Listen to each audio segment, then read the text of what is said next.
Gagawin ko na yung pudding mixture. Meron ako ditong 4 na pirasong sliced bread. Ginupit ko lang yan into cubes.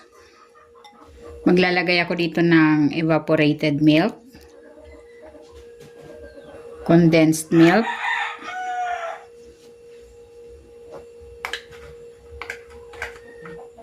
naglagay ako dyan ng 2 itlog. Meron din ako ditong pineapple tidbits. At maglalagay din ako ng raisins. Haluin ko muna. Ayan. I-set aside ko muna ito for mga 15 minutes. Ayan, meron ako ditong aluminum foil tray. Ito ay 7.5 by 5.5 inches. Ilalagay ko na dito itong pudding mixture.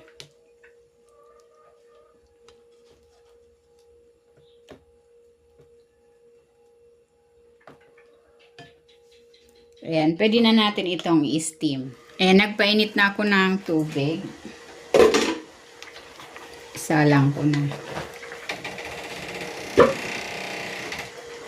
I-steam ko ito for 30 minutes.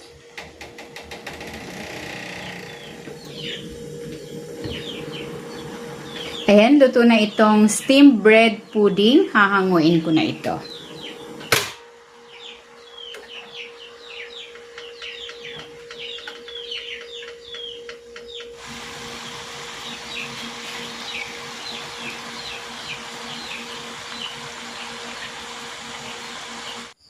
Ayan, hiniwa ko na itong pudding. Tikman na natin.